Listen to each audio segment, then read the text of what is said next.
Hi, my name's Kimiko and I'm from Edmonton, Alberta. Recently, I was diagnosed with ADHD and I realized that a lifetime of deeply passionate hobbies were more than that. They were my hyperfixations, and I want to share them with you. And welcome back to My Hyperfixations, a show where I walk you through all of my previous hyperfixations in the past as someone who's recently diagnosed with ADHD.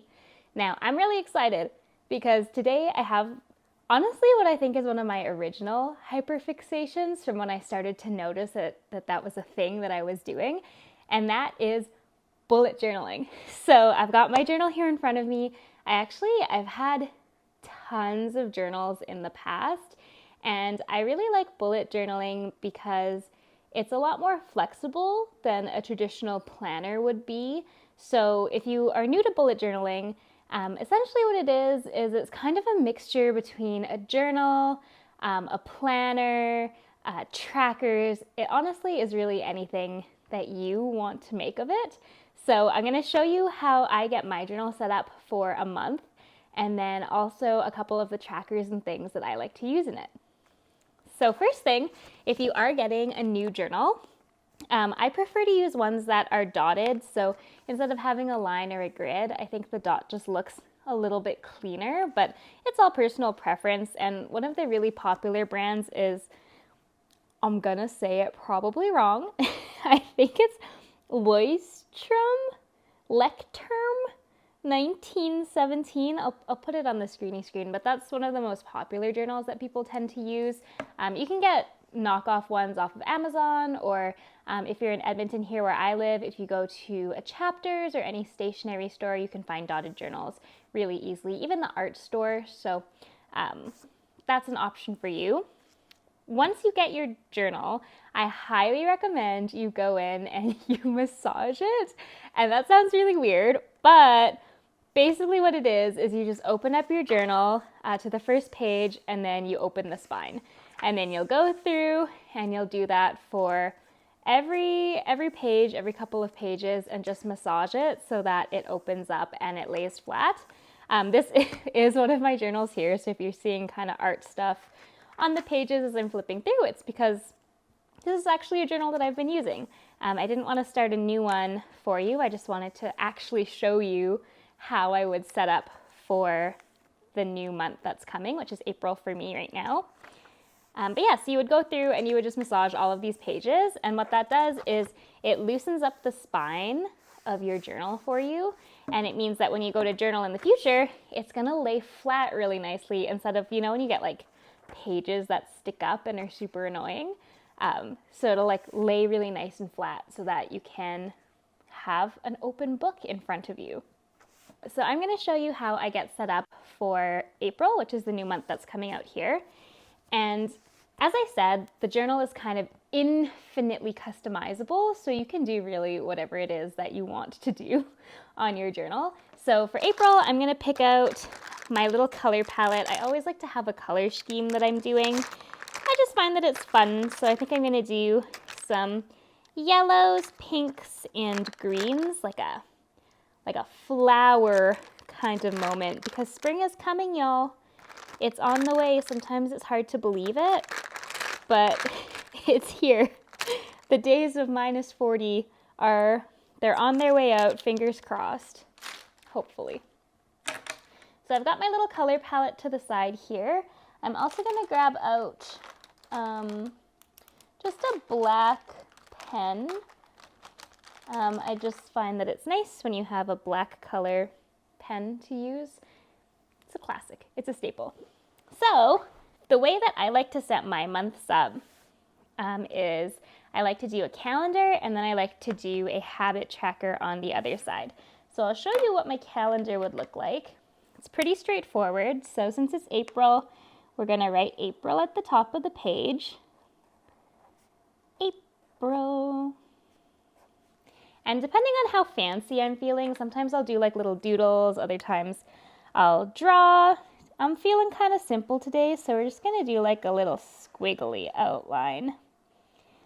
And none of this is necessary, but for me, I like to use my journal a little bit more artistically, and that means doing stuff like this where you have fun squigglies and you have like little design aspects.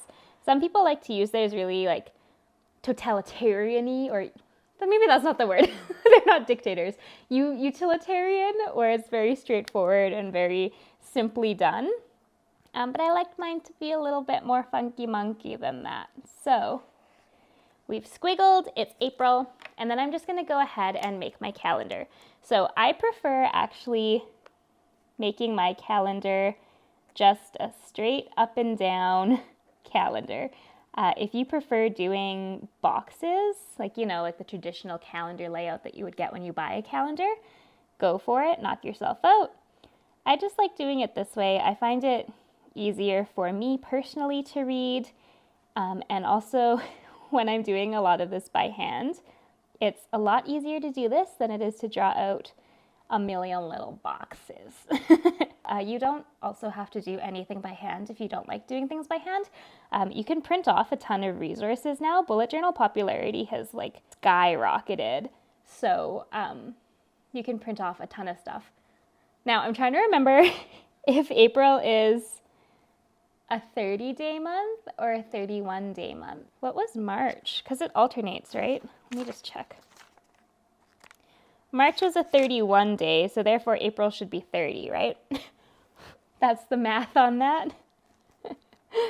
So this is honestly one of the hardest parts of doing the bullet journal, is getting it set up, because I'm so bad with dates and times. And if the last day of March is the 31st and it's a Friday, then the first day of April would be a Saturday.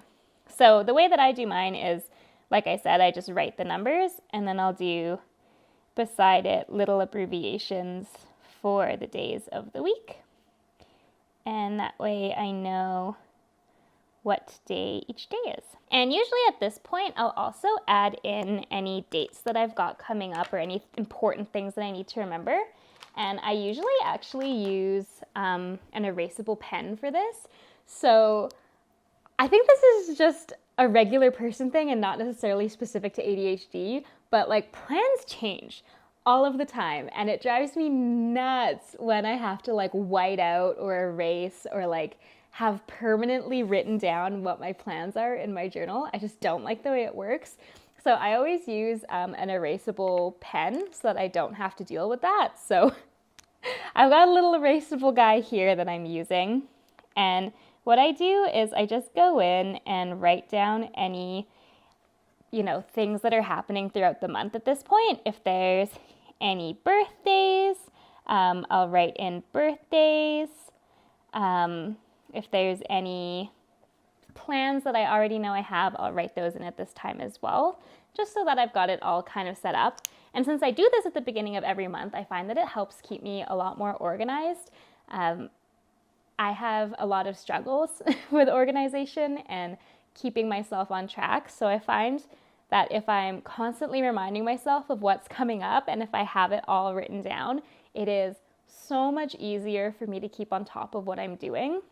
Especially like getting diagnosed with ADHD, that's really common. It's really common to forget what engagements you have coming up, birthdays, appointments, stuff like that. So when I have it all out in front of me somewhere and I have to physically write it down, it sticks in my brain a lot better. So, and then on the other half of the page, I'll show you, I like to do trackers for every month.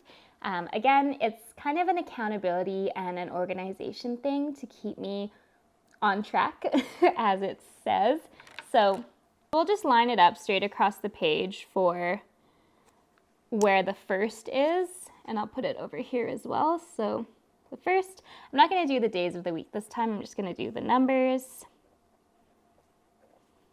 And if you're looking at this and you're thinking like, oh my God, that is so much work, that's fair. It can be, but I really enjoy doing it. There's also digital bullet journals that you can use, or you can make your own. You can use like Microsoft Excel or Google, what's the Google version? Google Sheets or any kind of free software like that to actually do a bullet journal as well. So once we've got all of our numbers written out here, I like to go in and figure out what it is that I actually want to be tracking for the month. So I'm going to write those at the top. I'm just going to turn my little page here. And some things that I usually track are, did I drink 2 liters of water? So I'll put that here. Drink 2 liters of water, because that's a healthy-ish amount a day. Did I go for a walk? Did I read? Did I write? And honestly, again, you can customize this to be anything that you want to be tracking in your life, anything that you want to be held accountable for. So these are some things that I like to focus on. If you have any particular goals in your life, I find that this is really helpful. Or if you're just trying to see how frequently something happens. So if you get migraines, for example, like if you need to keep a record of that for the doctor, like this can be a really helpful way to track that as well. So it's just all on one page. And for me, I'm kind of in here every day. Like I start the morning with my journal, trying to plan out what I'm going to get done. So the consistency is really good and really helpful if you are trying to track anything like that. I'm going to leave a few little spots blank here in case there's anything else that I think of I want to track. Something else I really like to track is what time did I wake up that day and what time did I go to sleep that night. And then I also like to kind of track my mood. So I'll show you some in the past here. Let me see if I can find what a filled out tracker looks like. This is what I did in February, and you can see this is kind of what the tracker looks like when it's filled out. You just mark whatever it is that you did with, you can color it in. I did hearts because my February theme was hearts, but just make a note saying what days you actually did things. And then I just fill out the times. And then I did smiley faces and stuff for my February, but sometimes I'll write words like happy or conflicted or stressed or anything like that. And it also helps me figure out like, oh, was I in a bad mood? Maybe it's because I got 4 hours of sleep that day. Like having those patterns I found has been really helpful for keeping me on track. And I do want to kind of talk about, you can see at the bottom of the page here, I stopped filling out this calendar. I stopped filling out my tracker, and I just want to touch on the fact that it's okay if you fall off your tracking and your planning and your organizing. It can be really hard to keep up with good, healthy habits. And the nice thing about bullet journals, I find, is they are so forgiving. Like, it doesn't matter that I didn't fill this out. It doesn't feel like a waste of paper or anything like that because I was using it prior. And you can pick up wherever it is that you leave off, really. So if I didn't fill out my February, but I get back into journaling for March, then I'm back into journaling for March. I can pick right back up. It's not like there's 58 pages in between that I feel really bad about not using. Because for me, the thing with traditional planners is they're hard-coded, right? Like you get a printout with each day of the week and each month and all of that. And so when I'm not using those planners, I feel really guilty. I feel really bad that I'm wasting all that paper and that it just is something that I'm wasting. That's one of the reasons I really like bullet journaling. And also, like I said, it can be a bit of an artistic outlet. So sometimes I like to do little doodles, or like I said, I like to have themes for my months. You don't have to. Like I said, you can keep it as bare bones as you want. You can make it as creative as you want. There's a lot of Reddit threads dedicated to bullet journaling, actually. So if you go on Reddit or Pinterest even, or anything like that, you can see a lot of examples of what people have been doing with their bullet journals. So I'm just going to do some flowers. They're kind of blobby. It's not the cutest, but you know what? It doesn't always have to be the cutest. So this is the basic spread that I do for every month, basically. It's just the calendar and then the tracker to keep me on track. I also will often do goals for each month, just to keep myself accountable. So I'll fill out a goal sheet right now. I'm not going to actually write my goals because I haven't thought about them, you see, and I would like to think about them before I put them in. But I do like to do a little goals page, which eventually I will fill out.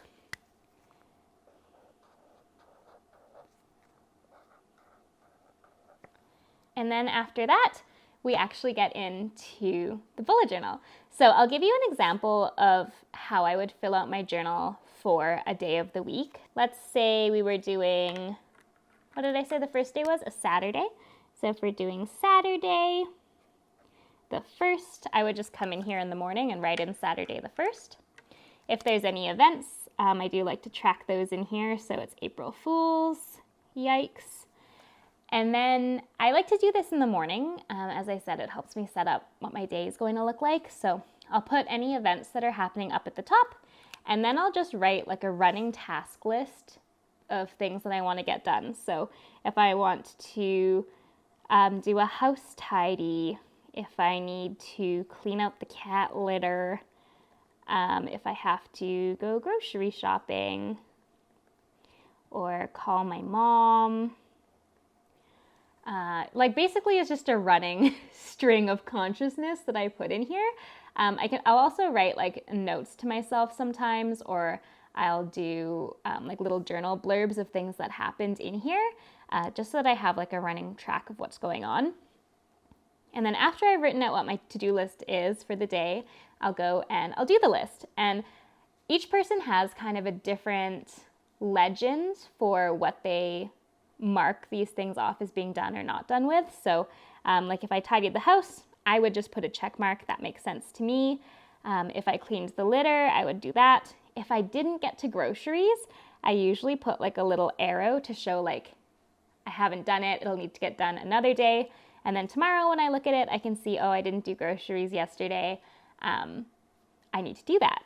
I'll put stuff like that, just like a little legend. Sometimes I'll put exclamation points or stars next to what's really important to get done that day.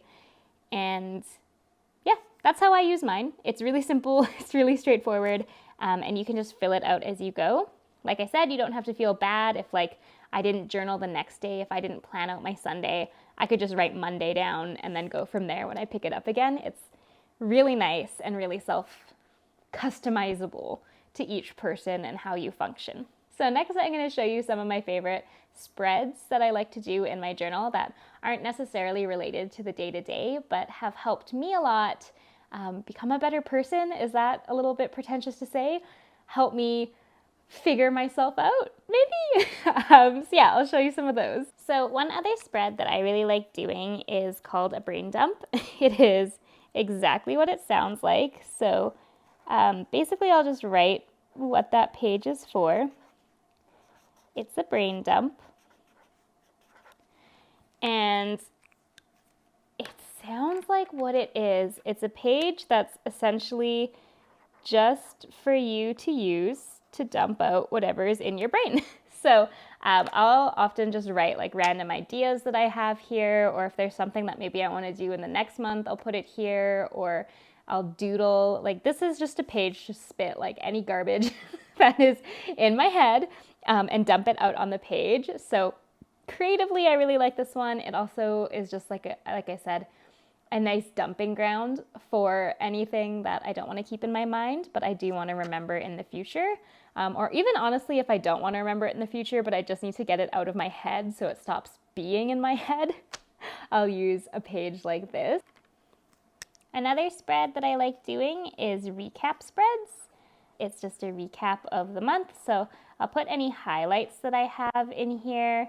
If there's anything that maybe was a low light, that can also go into the recaps. But anything that I want to remember.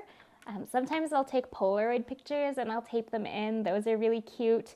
I know in Edmonton we kind of have a lack of good stationery stores, but you can also use like fun washi tapes and markers and pens and stuff to zhuzh these up and make them look a lot more fancy and a lot better, I guess, than like plain ones if you want to have something that's really cute, but you don't necessarily have like the artistic flair to do it. And I'll show you some from the past that I've done, just to give you an idea of some things that go on. So like sometimes I'll do art pages. So when I started this journal, I wanted to focus on there being more mess, less stress in my life, because I was stressing over things being perfect. So that's kind of what I was expressing there. Here, when I moved, there were a bunch of things that I wanted to buy for the house. So I tracked those here with my home to buy, So just a list of things that I want, so that way I can remember them. And a lot of these aren't things that I was able to buy right away. As is evident, I still have a bunch of them I haven't purchased. So it's just nice to have them in a spot so that I can figure out what it is and what my priorities are. Crochet ideas. I'm a big crocheter, so I wanted to track any ideas I had for that. This, I like hosting events for my friends, so I'll spitball a bunch of event ideas so that I don't forget them and I have them organized all in one place. Here, I was planning Thanksgiving for my family, so I wanted to make sure I knew what the menu was and what all the cook times were, because I was really stressed about it. And this one is a little bit more creative flair to it, which was fun. I write this stuff down so I don't forget it and it doesn't stress me out, because otherwise I have to carry all this information in my head or keep pulling it up on my phone when I can just have it on a page in front of me. So I find these really beneficial to do. When I planned out my birthday, I had a birthday planning page. When I was trying to figure out whether to pursue more content creation type stuff or a 9-to-5 job, I listed out all the pros and cons of that. My dog's training that I'm working on. Planning for this filming, actually writing down all of the requirements that I had to hit. Small ways to improve my mental health. There's really anything you can put in here, anything that you want to keep track of and anything that helps you personally. For me, I just like to write stuff down and keep it organized. It really helps me out. So yeah, bullet journaling has been a big obsession of mine for years and years. If it's something that you're thinking about getting into, I would highly recommend it. It's good stuff. It really is. It helps keep me organized. It helps my mental health a lot. So that's my journal. I hope you enjoyed flipping through it with me today. And yeah, I will see you in our next episodes. Bye.